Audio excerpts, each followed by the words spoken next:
जागा कोणाची? ती जागा कोणाची? नगरपालिकेची, पीडब्ल्यूडीची का मराठा पंचायतची?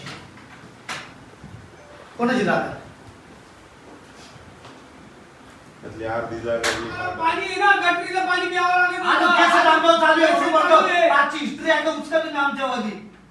स्थानिक इथलं काय त्रास होतो आम्हाला माहिती. तो रस्ता साहेब कसा का सुटलेला आहे? बरं साहेब कुठे तर गेले तिकडं, जिथे कुठे तर गेले तिकडं, जो कुठे तर गेला तिकडं.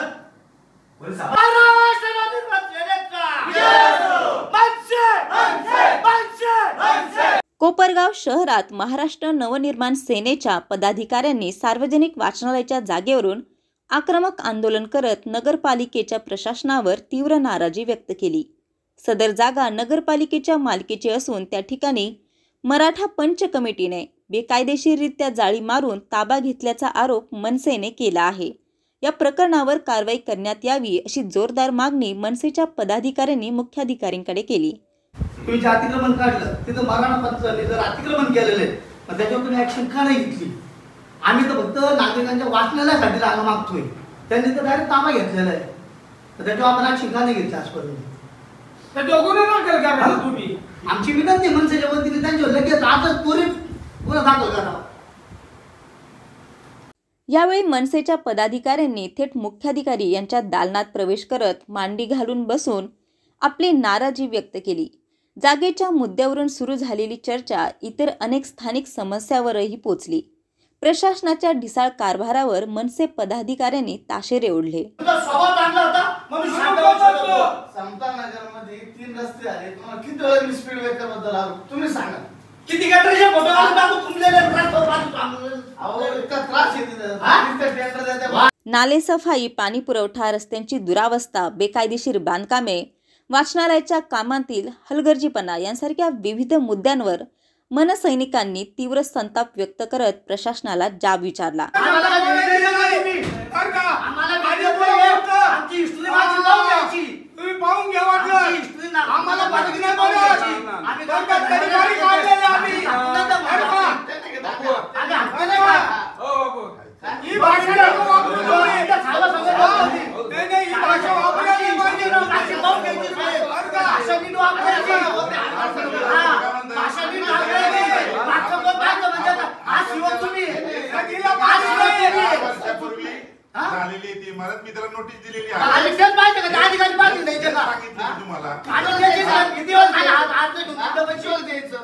तुम्हाला आता दाखवू मी 1 वर्ष 2 वर्ष दिलेली मग किती वाट पाहिजे? केस केली का त्याच्यावर? नोटीस दिलेली नोटीस द्यायचं का फक्त? दाखल केलं का? तू कसं काय मानलंय? फक्त नोटीस द्यायचं का फक्त? तेवढंच सांगायचं तुम्हाला. मग कधी शहानिशा केली का? काय शहानिशा केली? स्वतः जाऊन आले का तिथं?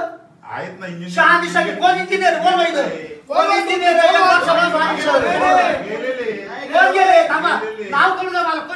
मुख्याधिकाऱ्यांनी या संदर्भात चौकशी करून योग्य ती कारवाई केली जाईल असे आश्वासन दिल्यानंतर आंदोलन शांत करण्यात आले। मनसे शहराध्यक्ष सतीश अण्णा काकडे आणि बापू काकडे यांनी सदर प्रकरणावर तीव्र रोष व्यक्त करत ही जागा जनतेसाठी असून कोणत्याही गटाने ती बळकावण्याचा प्रयत्न केल्यास मनसे अशा कारवायांचा तीव्र विरोध करेल असा इशारा देखील दिला।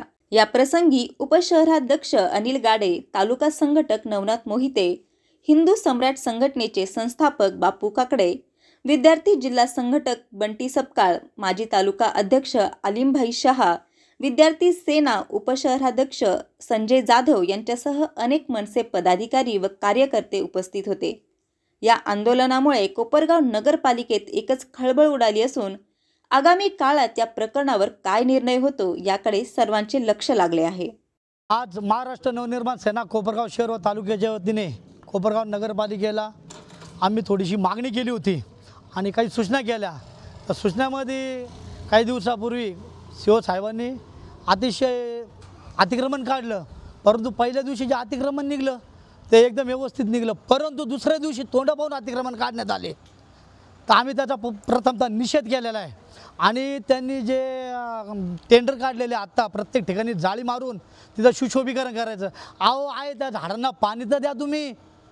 सुशोभीकरण केलेलं आहे, त्या सुशोभीकरणामध्ये काँग्रेस आणि काट्याचे झुडपणं उगलेले, त्याच्याकडे तुमचं लक्ष नाही। याचं सावरकर उद्यान केलेलं आहे, तिथं लहान लहान मुलं कधीतरी खेळायला जात्या, तिथं सर्प निघलेले, ते स्वतः आम्ही स्वतः डोळ्यांनी बघितलेले, त्याच्याकडे तुमचं लक्ष नाही. हां, तिथं कुलूप लावून ठेवलेलं आहे, मुलं उड्या मारून तिथं खेळायला जात्या, तिथं काँग्रेस गवत, तिथं साप निघलेले, ते स्वतः आम्ही बघितलेले.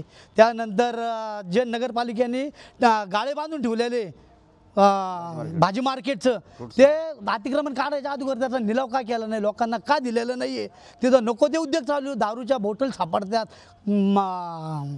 चिलीम सापडत्या, क्वार्टरी सापडत्या, नको त्या गोष्टी सापडत्या, बोलायला सुद्धा लाज वाटती. अशा वस्तू तिथं सापडत्या, तिथं त्यांचं लक्ष नाही. फक्त एखाद्याने टपरी टाकली गोरगरिबांनी का तिथं जायचं, हे टपरी काढ, कारण त्याला हप्ता नाही चालू.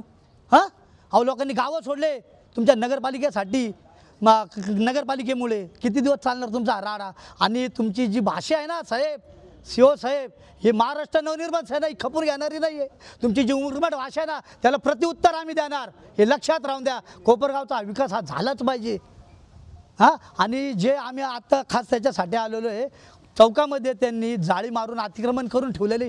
आम्ही त्यांना ती विचारली का ती जागा नेमकी कोणाची, नगरपालिकेची का मराठा माणसाची का PWDची. एक उत्तर देतं PWDची, एक म्हणतं नगरपालिकेची, एक म्हणतं मराठा पंचाची. अहो जर मराठी पंचाची असेल तर मग तुम्ही आमचं वाचलेलं काढलं कशाला. जर नगरपालिकेची असेल तर मग मराठा पंचाने जे अतिक्रमण केलं त्याच्यावर तुम्ही केस का कावर केलेली नाही, त्याच्यावर केस करून ते अतिक्रमण काढलं पाहिजे. अन्यथा महाराष्ट्र नवनिर्माण सेना तीव्र स्वरूपात आंदोलन करणार. आणि मागचा इतिहास हा नगरपालिकेने बघायचा आहे. केसेसला आम्ही घाबरत नाही, नगरपालिका फोडायला देखील आम्ही घाबरत नाही, कारण जनतेच्या हितासाठी आम्ही सदैव उभा आहे. त्याच्यानंतर इकडला मुद्दा अर्धा रस्ता कोणचा, हां हां हां पुढचा तसेच तुम्ही रस्त्यासाठी लोकांचं अतिक्रमण, लोकांच्या घरावर नांगर फिरवलं. अहो कोट्यावधीचा रस्ता आणलेला आमदार साहेबांनी निधी मंजूर करून, स्वामी समर्थ मंदिर ते साईबाबा कॉर्नरपर्यंत रस्ता मंजूर करून आणलेला आहे. खंदक नाल्यापासून कोणत्या चोट्ट्यांनी रस्ता खाल्ला, कोणाचे दात सडले ते रस्ता खाण्याकरता, हे प्रथम दाखवा तुम्ही. पत्रकार बंधूंनी अनेक वेळा हा विषय उपस्थित केला, परंतु यांच्या कानावर आहे ना शिशेचं तेल पडलेलं आहे. यांना काही देणं नाही, कारण हे गेंड्याचे कातड्याचे अधिकारी झालेले, हे स्वतःचे मालकी म्हणून इथं वागते, पण ही मालकी आम्ही खपून घेणार नाही. तो रस्ता खाल्ला कोणी, गेला कुठं, हा प्रथम तुम्ही दाखवायचा आम्हाला. तो पाहिल्याशिवाय आणि ते रस्त्याचं काम झाल्याशिवाय महाराष्ट्र नवनिर्माण सेना ही शांत बसणार नाही. आणि आम्हाला माध्यमाच्या वतीने आम्ही तुम्हाला एवढंच सांगू इच्छितो, सांगू इच्छितो की अधिकाऱ्यांना जागेवस्तोवर आम्ही डंका हा वाजवणार. जय हिंद, जय महाराष्ट्र. शहरामध्ये अतिक्रमण काढलं, कोपरगाव गोरगरिबाचं अतिक्रमण काढलं. अहो समतानगरमध्ये एवढं मोठं अतिक्रमण करून ठेवलेलं, एका अधिकाऱ्याची उंच उंच बिल्डिंग बांधून ठेवलेली, ती तुमच्या डोळ्यात नाही दिसली का? त्यावेळेस तुम्ही झोपी गेलेले आहे का? त्या बिल्डिंगला अतिक्रमण आहे ना, तर तिथं जाळी लावली पाहिजे. इतर ठिकाणी तुम्ही जाळी ठोकता, तिथं जाळी ठोकताना तुमच्या काय हातोडी नाही का, जाळी नाही. जसं तर महाराष्ट्र नवनिर्माण सरकारने तुम्हाला सगळं आणून देईन, तिथं जाळी ठोका आणि त्याचा जो धंदा आहे तो बंद करून टाका. आणि तुम्हाला जे भेटतंय ना ते सुद्धा बंद करा, सगळं उघडकीच होणार आहे. आम्ही नगरपालिकेमध्ये जे आमचं वाचनालय होतं, ते वाचनालय पुन्हा आम्हाला तिथं जागाच करून द्यावा, यासाठी आम्ही CO साहेबांकडं 8-10 दिवसापासून येऊन जाऊन जात होतो. ते मॅडमकडे जा, मॅडम म्हणते CO साहेबाकडे जा. आम्हाला येड्यात काढायचे कामं केले होते. आमचे 20-25 वर्षापासून वाचनालय होतं, तिथं आता मराठा पंचांनी जाळी मारून ठेवली. त्यांचा काही संबंध नसताना नगरपालिकेला विचारलं, नगरपालिका म्हणते आमचा काही संबंध नाही, ती जाळी कुणी बांधली. म्हणलो मग ती बांधलेली जाळी आहे ना तोडून टाका आणि तिथं त्यांच्यावर केसेस करा. दुसरी गोष्ट, आपलं आता नवीन नगरपालिका काम चालू आहे, झालेलं आहे आता. तिथले लोक गांजा प्यातात, दारू प्यातात, बाया घेऊन जातात. आता तो बोलायचा विषय नाही, बाया सुद्धा घेऊन जातात तिथं. पोरं तिथं मजा करू राहिले, तिथं यांचं लक्ष नाही. अहो मी उपोषण केलं, हे इथून कोर्टापासून तर स्वामी समर्थापर्यंत रस्ता द्यायला पाहिजे. तो म्हणे का रस्ता त्यांनी लेखी दिली का बुवा ती त्यांच्या जागा आहे, त्यांची जागा नाही. 88 मध्ये तो रस्ता दिसतो आणि 13 आणि 14 मध्ये रस्ताच गायब होतो. याचा अर्थ काय होतो? आणि दरवेळेस मी नगरपालिकेत COकडे आलो का एक आहे ना, एक ठेकेदार हमेशा बसलेला राहतो आणि मी मध्ये गेलो का तो पळून जातो. तो ठेकेदार लय लाडकीचा आहे सीओ साहेबांच्या, आणि आरेरावीच्या भाषा करणाऱ्याला हे सीओ नवीन आलेले, जुने आमचे जर पाहिले तडीपाऱ्या भोगलेले पक्षासाठी या सीओ साहेबांना अजून माहीत नाही. यांना माझा आमचा मनसेचा अभ्यास उचकून पाहावा, नंतर यांना कळेल मनसे काय आहे. जय हिंद, जय महाराष्ट्र. नगरपालिकेमध्ये आज गेल्या 13-14 महिन्यापासून दर महिन्याला आम्ही सगळं समतानगरमधले नागरिक येतो. तिथं रस्ते बनवले, तिथं स्पीड ब्रेकरच नाही. अक्षय तुम्हाला सांगतो, आमचे लहान पोरं बाहेर यायला सुद्धा घाबरत्या, कारण इतके जोरात चालत्या. नगरपालिकेला 12 ते 13 महिन्यापासून निवेदन देऊन सुद्धा नगरपालिका तिथे स्पीड ब्रेकर करू शकत नाही. मी झोपेल नगरपालिका आहे का जागी नगरपालिका हे तरी आम्हाला सांगा. का ते रस्ते बनवले त्यांच्याकडून काय घेतलं ते तरी सांगा आम्हाला. हा, रस्ते स्पीड ब्रेकर जर नाही केलं त्यांनी, आणि त्यांनी एवढ्या 8 दिवसात जर सांगितलेलं आम्हाला स्पीड ब्रेकर करून देतो, 8 दिवसात जर नगरपालिकेने जर तिथं स्पीड ब्रेकर जर नाही केले ना, नगरपालिकेला मनसेचा दणका कसा आहे आम्ही दाखवून देऊ.